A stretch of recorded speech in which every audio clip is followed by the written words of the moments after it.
Hey folks, my name is Pravus, and welcome to Manor Lords. I am very excited to be starting up a new series for you guys today, very shortly before the early access officially begins for the rest of you on April 26th, and I think this series is going to be a doozy.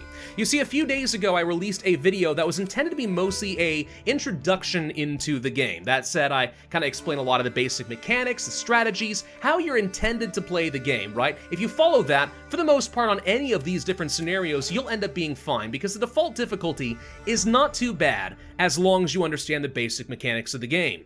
However, for this series, we're going to be cranking things up several notches. I'm going to be playing the on the edge scenario, which means we're going to be getting attacked by bandits very frequently, and we're going to be playing this on the challenging difficulty level. This is significantly harder than default difficulty. Let me explain a little bit as to the why. So first off, the raiders are obvious. They will be attacking me very frequently. We only have 1 year from the start of the game to get prepared for them, and we do not get any starting weapons on the default difficulty you do. So that is not a lot of time to build up some defenses, otherwise you basically just lose the game. And we'll also have some bandit camps who are capable of stealing from me throughout the year and siphoning resources from my economy. At the wrong time, that could be critical. But believe it or not, it's not the raiders you need to worry about immediately, not for a while. It's the subtle things in the game that can really screw you over. So for example, starting in winter is part of the challenging difficulty, and in the winter, any resources that are not immediately placed into a granary or a storehouse are going to begin decaying. That means you lose your starting resources, and that's really rough, so you have to address this first. Then following that, you have to worry about residential demands and approval. Approval basically means that you are meeting the needs of your burgage plots, right? We've seen that in the previous video. As you build up your burgage plots, you have needs for a variety of food, you need a temple, you need some clothing, etc. And the more you upgrade them, the more needs people are going to express. If you don't meet those needs, it's usually not that big a deal on default. But on challenging, your approval will start to plummet, and if it gets down to a certain level, that means you're not getting any more immigrant families. If it goes even lower than that, your people will start to leave you. And if your families abandon you, that's it. You might as well call it quits. So these are the hardest parts of the game. You have to deal with the winter first, then you have to deal with the residential approval, then you have to survive the raiders, and you have to do all of this within 1 year. So the first 2 years of the game are going to be very hard. If we can survive that, I think we have a chance. Alright, let's zoom in on our starting village and hope for something good. You can't see any snow yet, but I assure you it is winter. Let's zoom out and see what we've got. Okay, so we've got a rich iron deposit, rich berries, there's some animals, some clay, all next to each other and not far from me. That's very convenient. There is stone a bit further away. That will become a problem, but I can kind of live with this. Alright, I think this is a decent start. Let's go ahead and make this work. So the first thing we are going to do is zoom in over here, and you can see our supplies here on the ground. We need to immediately go to logistics and build up a storehouse and a granary in order to accept these resources. So something like this and something like this. Okay. Now, the reason why is any second now the snows are going to start to fall. Once snow hits the ground, this stuff can start to decay, as I said before. Here's a weird little trick I found, by the way. Do not keep re-rolling a new game, hoping you are going to find a great seed, and then just kind of save it and think you can come back to it. If you reload the game, the snows are already on the ground, and guess what? Your stuff will decay. Once you start a new game, you've got to roll with what you've got.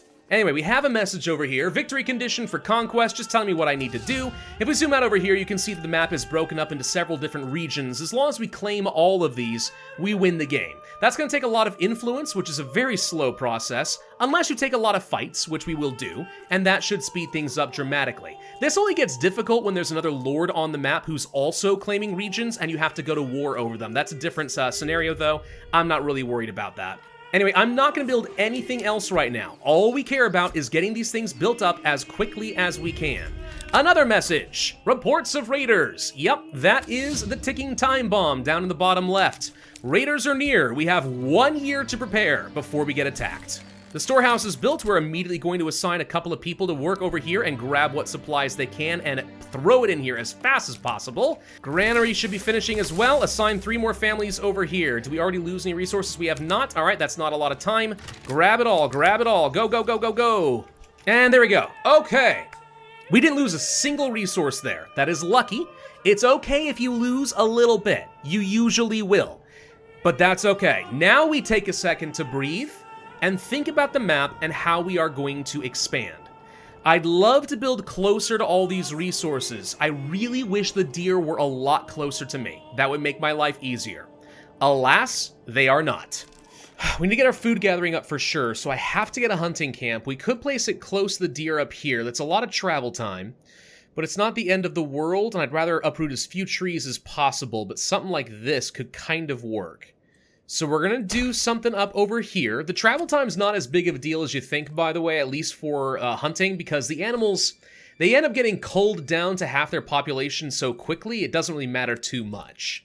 Even so, we'll get that set up. The next thing we absolutely have to have is a logging camp, and I'd like to place this pretty close to our current starting location so there's not a lot of travel time. Yeah, I think that's going to have to be the right way to go. All right, so hunting and logging. The logging because we need to do more construction projects and I only have so much starting timber. The hunting because not only do we need meat, but I also need to have hides. Why? Because when we start building our first burgages, people are going to ask for a couple of things. They want water, a church, they want some food variety, they want fuel, and they want clothing. If we at least can start producing some leather from hides, that meets clothing needs. Then it's a matter of making sure we have enough fuel and enough food to go around. I am also going to go ahead and relocate the hitching post over here for now. Something a bit closer to the logging camp and eventually some saw pits and stuff like that. Logging camp should be going up pretty quickly. There we go. Let's go ahead and assign 2 families there. And as far as our work area, I do not want to accidentally get rid of everything around the berry bushes, especially around the animals. I actually don't remember if the trees affect the berries or not, but we're not going to risk it. So I'm just going to go ahead and set this giant area over here to be where I can gather up any nearby lumber. Okay, hunting camp's up. Let's go ahead and immediately assign somebody. And we don't really need to assign a work area. They'll only ever go over here anyway. Make sure you don't mess with the hunting limit unless this is a rich wild animal deposit. If it's rich, you can afford to bring it to like, a hunting limit of 15 or 20. Otherwise, you want to leave about half the herd so they can quickly repopulate. That seems to be about optimal. All right, so now we start thinking about how we're going to do the layout of my town. Ideally, I want to have a marketplace kind of close to the granary and the storehouse because people will store the goods that they need to sell in these locations. Over here, honestly, may not be a bad spot to have some sort of a market. Yeah, if we did this, we could have about 23 stall locations. That's honestly pretty good. You don't really need more than 20. So I think, yeah, I'm going to go ahead and make this my market location. We'll end up moving the logging camp later, so that's not a big deal. Housing needs to get placed around this, but we're not going to place the housing immediately. Why? Well, because weirdly enough, homeless people don't have any needs or expectations. I mean, they do. They're going to be upset over time for being homeless, and they're going to get cold, but until you get any first houses, you don't have to worry about clothing needs. You don't have to worry about water or a church needs. So believe it or not, it's better to leave the homeless here and not worry about them, at least for a bit longer. I do want to place down something like a well, though. That's going to be important, so something like over here could be fine. And then the next thing we want to start thinking about is a church. So a church is going to have a pretty substantial need for your people, right? If you don't have this, you absolutely will lose the game. We've got 10 stone left. That's exactly what I need. We need to get some timber, but we also need to get some planks. So let's go to to our gathering and place down a saw pit close to our logging camp so it's easy to just transfer logs around. We need to get ourselves 20 planks. No more than that necessary, then we can go ahead and unassign people to work on other things. Now, there's only 2 things you really need planks for at the very beginning of the game if you want to survive the first year. The first is the church, as we said. The second is going to be the manor. For that, I'm going to need another 20 or so planks. So 40 in total is about as many as you're going to need in the early game. Then we also need to extract a bit more stone, but stone extracts fairly quickly, especially if it's a rich deposit. So I'm not really that worried about that, not yet. Next thing I want to think about is probably going to be actually the tannery, so I can take the hides and start turning that into leather. That said, where am I going to place that? Probably close to our storehouse. So let's go to industry and let's go ahead and get a tannery set up somewhere nearby. Now notice we're not consuming any fuel right now because I don't have any houses. As long as we don't have any houses, we're going to be fine. I don't have to worry about placing down anything like a woodcutter right now to get some firewood. That's the reason I'm not doing that. But we cannot afford to sit for too long without any houses because then the approval really will drop way too fast. So as soon as we're done with this tannery, and as soon as I have enough planks, we need to either start working on the church, or we need to start working on the burgage plots. Probably most important to work on the burgage plots, but you want to have everything lined up for the church immediately afterwards. Let's go ahead and start thinking about where we're going to be placing our first housing. Again, close to the marketplace is going to be the ideal. We could place something kind of out, something like this, I guess, which would be okay. Yeah, sure. What you're really shooting for, though, are you want 3 plots with a housing extension and some sort of a backyard expansion option. You gotta have that. So this actually would be about perfect, right here next to the well. All right, so that's what we're gonna construct as our starting homes. Okay, the cold is now setting in. This is your warning that your approval is about to start to plummet. So this is the time where you really need to start building up those burgages. Even though you know it's going to mess up your approval, you have to start working on it now, or else it's going to be too late. You'll fall below 25%, and then your families can start to leave you. If you lose even 1, that's probably the end of your run. So I'm going to go ahead and pull off someone from the saw pit as soon as I see this last round of timber goes down, so we can start working on those homes. Come on, there it is, I think. Go ahead and stop now. We have 20 planks, perfect. All right, so now we have someone able to build. I'm actually gonna pull off the logging camp as well. We should have plenty of timber. So go ahead and start working on all of those. Now we need to think about that church placement. Again, ideally, it doesn't really want to be around the marketplace, somewhere a little further away, like over here. You know, this could be kind of picturesque and nice, I guess. Not too far away, mind you, because if you do that, well, then you just have to transport goods way too far away. And that's kind of one of the things. Anything you wanted to worry about as far as like the aesthetics of your village, don't worry about that. Not at the beginning of the game. It is way more important that you worry about surviving your first year. Then you can make everything pretty. Come on, guys, get those burgage plots built up, please. We're at 24% because people are cold. I need to have this built up faster than this. Problem is, once people are cold, they start moving slower, which can be a pretty significant problem. Okay, that's 1 house built up. We can start warming some people up. And I have not lost a family yet, so we're maybe gonna hold on here, but this is risky. We're in really dicey territory right now. That's a 2nd house. Okay, the approval rating just jumped up to 38%, thank God. Okay, now let's take a look at the burgages. So here you can see that we need to have that church. If you do not have it, then the approval is going to fall. Weirdly enough, I don't think water actually does reduce your approval much, but the church absolutely does, which is why it has to follow. But this is also where you can see you have to have the fuel, you have to have the food, you have to have the clothing. If you don't have these, approval will drop very rapidly. Okay, we have our 3 plots. Next thing we need to do, go ahead and expand out the living space. So a couple of families are going to go grab some more timber, and they're going to bring it over here, and then all 5 of our families will officially be housed. We shouldn't need any more leather for a little bit, so I've turned someone off from the tannery. We've got enough timber, we could actually temporarily stop working on the logging camp just for a bit longer. How are we doing as far as animals? We've already overhunted as many as we're able to, so I'll leave someone here, but it's not a super high priority. The important thing is we have 2 different types of food right now, bread and meat. Okay, we're gonna need that. And then also we're gonna have enough fuel for a little bit. I've got 5 months of fuel remaining. That is it. Notice, by the way, that my approval is dropping fast now. Not enough food variety, not enough fuel variety, blah, blah, blah, blah, blah. It's a problem. If we assign someone to work in the granary and in the storehouse, I believe that's going to be some dedicated people to dropping off some resources in the marketplace. And as long as the resources are in our stalls, which as you can see right now, they are empty, I think that means that people will be happy. So let's go ahead and then leave some people in here, get the marketplace stocked up. Once it's stocked, we can pull people back off of these buildings. And winter should be coming to an end, which means the cold modifier will be going away pretty soon. And I believe at the beginning of every month, that's what kind of resets some of your approval. So we're almost there. This is easily the most dicey part of the beginning of this run, right? If you're gonna go for maximum difficulty, surviving your first winter, building everything in just the right order is the hardest part. Once you get through this, now you can start actually planning, and it takes a bit more strategy, but this is just the mad rush phase. Okay, the church is about to go up and done, thank God. Okay.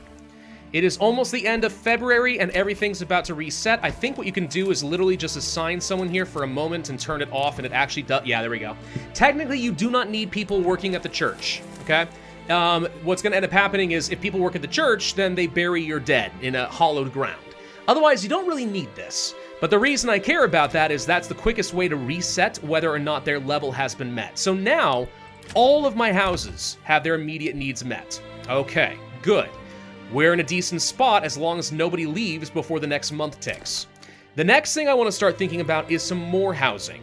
Now that may seem a little bit weird, but let me kind of walk you through why this is going to be important. We'll probably end up placing something kind of like this, I guess. Sure, that's fine, though I do want to come over here and add another living space and make that the higher priority for now anyway. So here's what's going to end up happening, and this is something kind of bizarre, right? If we want to upgrade to a small village in order to work on our manor, I need to actually build up some more burgage plots. I need to get up to 5, so we have to build 2 more burgage plots, even though I'm not going to have anyone move into them for a while. And then after that, they're going to want some level 2 houses in order to move on to the next points. And I need to get 2 development points as quickly as I can. But I do not want to leave those level 2 houses around. Because if we do that, then guess what happens? A whole load of needs that are not being met, and we have problems. So I want to build some houses just to upgrade them to level 2, and then we're getting rid of them. We're getting rid of them, and then I will be focusing on almost entirely level 1 burgage plots for a while. We can go ahead and start working on the saw pit. I need to get myself up to those 20 more planks, so I'll be able to build up the manor at some point. We also need to think about our stone. If I go to mining over here, we'll be able to get a stone cutter camp. We can place it kind of close by, like so. Not a high priority the second. We're going to pause this and make sure everyone knows it's a very low priority so no one brings any timber over accidentally.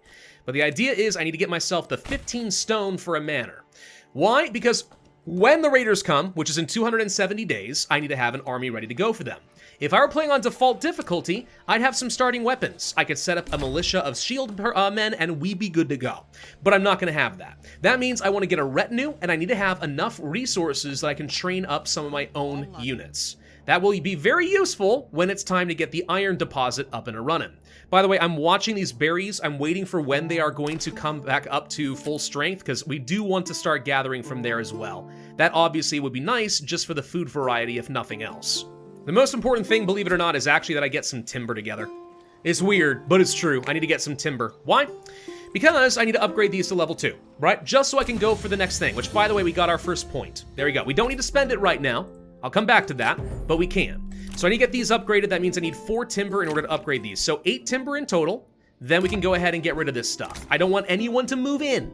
That's not the point. No one needs to move into these burgage plots. We're just going to demolish them. I just need to cross that milestone. Okay, Forger Hut is done. Not worried about it right now. Let's go ahead and upgrade that to the level 2. So here, the burgage plot level 2. There is no tavern. No tavern means that the approval is going to drop very, very rapidly. It'll drop a little bit from not having a level 2 church and not having more food variety and clothing and so on. That is all true, but the tavern literally will kill you in this game because everyone who moves into your village is apparently a raging alcoholic. So if you do not meet tavern needs, you're done. And the thing is, taverns are difficult to work with at the best of times, right? You want to place down some fields, I mean, you need to have some really good barley fertility. Which, guess what? I've never seen a starting zone that has that. The 2 neighboring zones have plenty of barley fertility, but here, absolutely not. So we're not going to have barley growth, nor are we making any malts, nor am I turning anything to ale. Not for a while, which is why I don't want to sit here at level 2. So long as this exists, my approval will start to go down.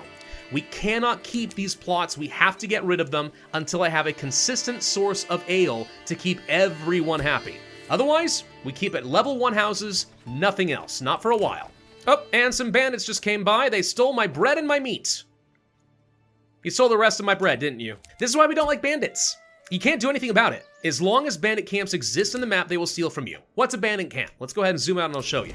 So randomly out here in the map, we can see, there's one right there. These are little brigand camps. These guys right here. If we send some military units to kill them, we can get rid of the camp and prevent these thefts. Until we are able to do that, though, they're going to be here and they're going to harass you. On challenging difficulty, you start with 2 of these. We have the potential for 5 of them to build up, which means like once per year, 5 random resources are going to be stolen. Yeah, that sucks. We don't like that. Here comes my level 2 house. Boom. All right, we've technically now officially met the requirements to be a medium village. This means I've got 2 points. What do I do with 2 points? Well, we now have to go into trade. Now, if you watch my introductory video into Manor Lords, I did say in that video that trade is very punishing and kind of weak. And I stand by that. It is true. However, it is possible to make trade extremely powerful. And that is to go for trade logistics, which reduces the cost of setting up a new trade route, and better deals. I'll hold off on spending this point until I can illustrate what I'm talking about. But the thing is, with trade, it's either extremely weak or it's ridiculously strong, and there is zero room for in between. None whatsoever. But that's the reason we need to get to level 2, is expressly to get to this point. Now that I have it, in order to prevent my approval from dying, we're gonna go through here and we're going to demolish these houses. I can't let anyone live in these homes. And weirdly enough, I'm actually above 50% approval. There is a chance, albeit not a very good one, but there is a chance that people will desire to join my village. Let's assign someone to go ahead and work on starting to gather up some berries. Since I lost the rest of my bread, we're not going to have enough food variety, so I have to start gathering that all together. Losing as much meat as we did hurts because it takes a while for the animals to respawn, but oh well. So now that this is all set up, the next thing we want to do is go for a trade hub or a trading post. That's what it's called. We want to build this sucker up. It can be placed kind of wherever, honestly.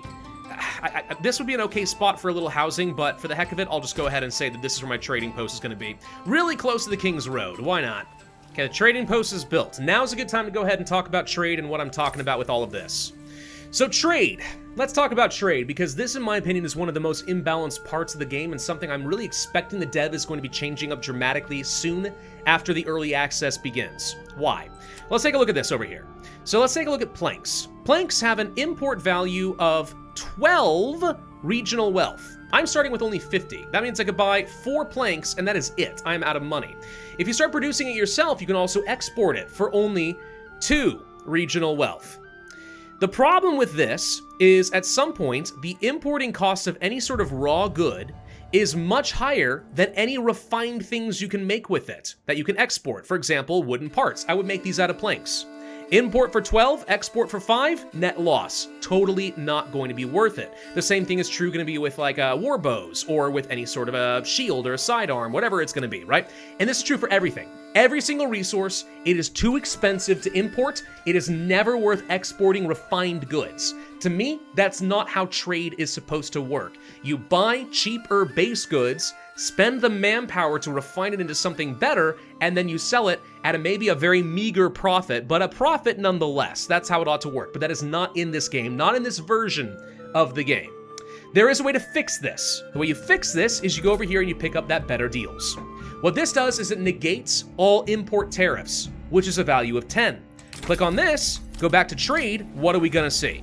Trade says planks are now worth 2, whether importing or exporting.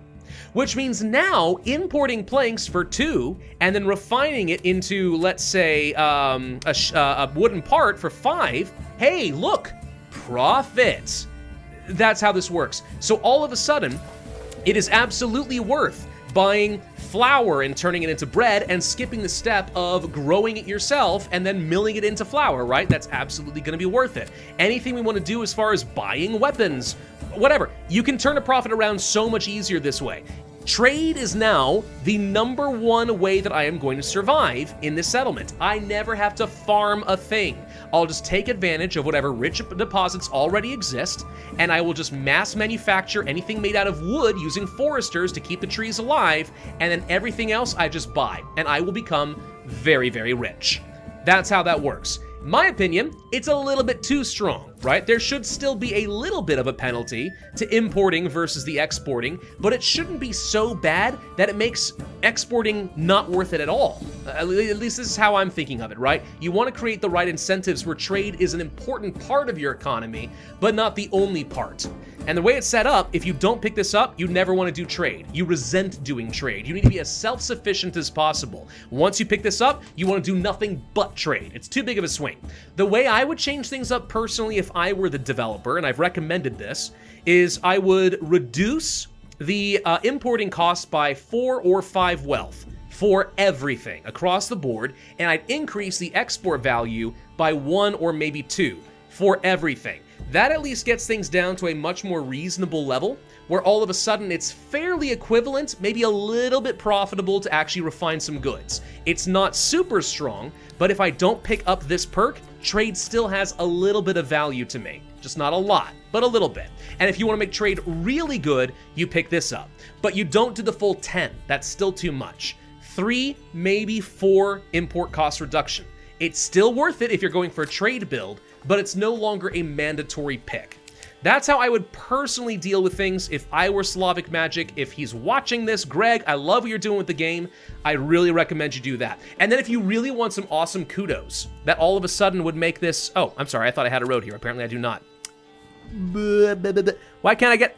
There, now we have it. Whatever. Anyway, if you want to really get some brownie points, though, to make trade much better, the other thing you do, once you've got this rebalanced, you do dynamic pricing. If you are flooding the market with, let's say, roof tiles, well, then the export value should go down, right? You shouldn't get as much profit because there's too much for the world's demand. Same thing if you're importing. If you're importing too much, the cost should go up. All of a sudden, now you're a part of a living, breathing global economy.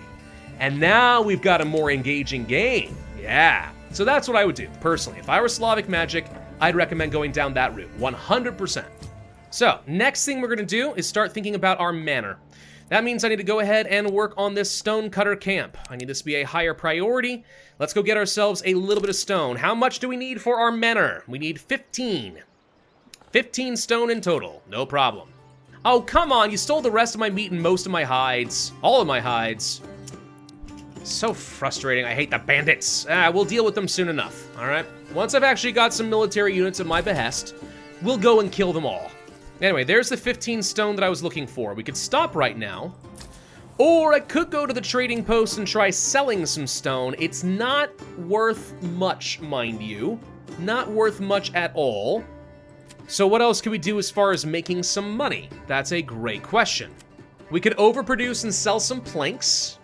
Yeah, that could be a thing. We could also start extracting iron ore and selling that, which isn't a great deal, but it's some wealth. We'll get the mining pit, but before we do that, we need to get ourselves a manor. Where am I gonna place a manor? I don't know, maybe right over here, like kind of close to the church or something. Could look kind of nice. I've got 64% approval right now, by the way. If you guys could just move in another family right now, that would be great. Oh, there we go. Finally, another family's coming in. Okay, good. Something else we're gonna need is a woodcutter's lodge, just so I can get firewood. It doesn't need to be this exact second. We're just gonna go ahead and place this so that people can get ready to work on it, but I've only got another 4 months of fuel remaining. You burn through your fuel pretty slowly, unsurprisingly, during the hotter months. During winter, you burn through it very, very quickly, so be ready for that.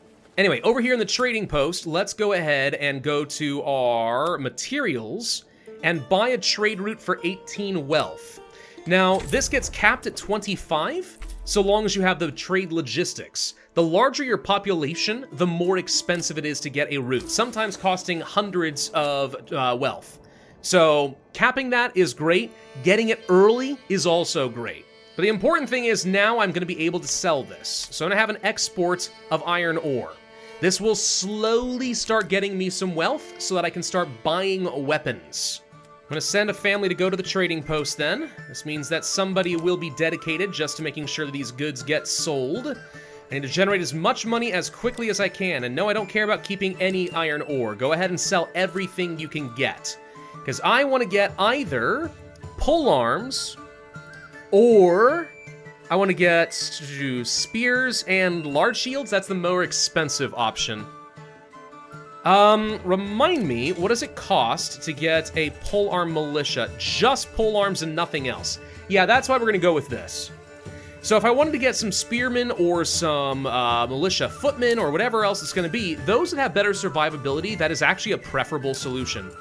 But the cost of buying all of the weapons and the shields necessary is so much higher, it might be better just to get some polearms and then equip everyone with gambesons, and they'll survive a lot better and still do a lot of damage. Okay, the manor has been placed. Good. Weirdly enough, this now means that people are living here. I don't really know why, but there you go. All right, so we can go to taxes, and if I want to, I can now set up a tax. This is going to reduce my approval.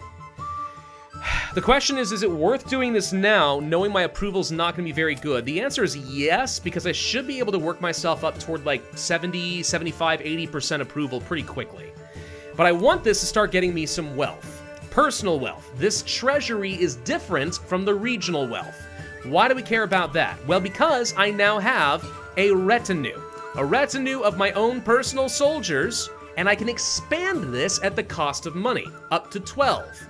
If I were to get an upgrade for my manor, which I showed you earlier right here with the garrison tower, we can increase that by another 12. So 24 very heavily armored units, right? That's the idea, but you need a lot of wealth to make that work.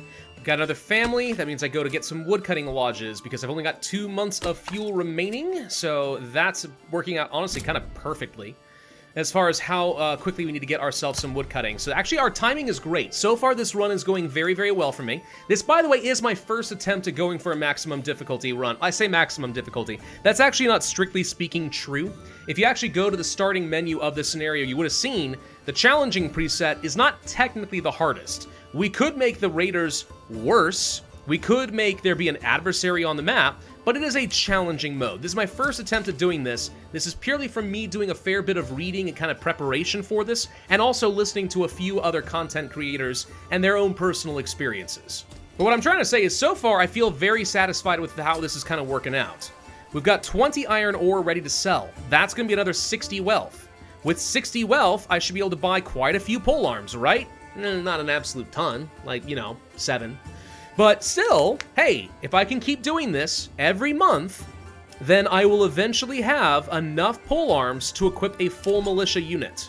Yeah, I just spent every penny I've got, just like that. Okay, but I've now got 16 polearms.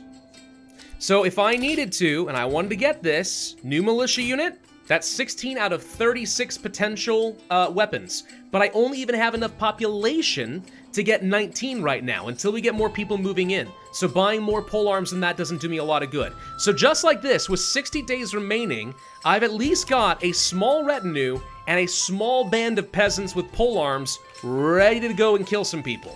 Whew, but I do think this is a good place for us to end this video. So I honestly think everything is going really well over here so far. We've got 10 families. We've been able to balance out all of our needs for the most part to keep everyone relatively happy. Some exceptions do exist, but we're getting there. I'm getting the money and the resources I need for an army. All we have to do is survive this big attack, and I think from here on out we'll be in pretty good shape. Then we can clear out the remaining bandits, claim out the map, and we'll be good. This is going to take a while. But the main early stage of the game, the hardest part, I think we're in a really good spot to actually take it on and finish out this challenging run. So thank you all very much for watching. I hope you are looking forward to the rest of the series. If so, of course, I would ask you to hit that like button, leave a comment, subscribe, make sure you hit that notify bell, and I will see you guys next time.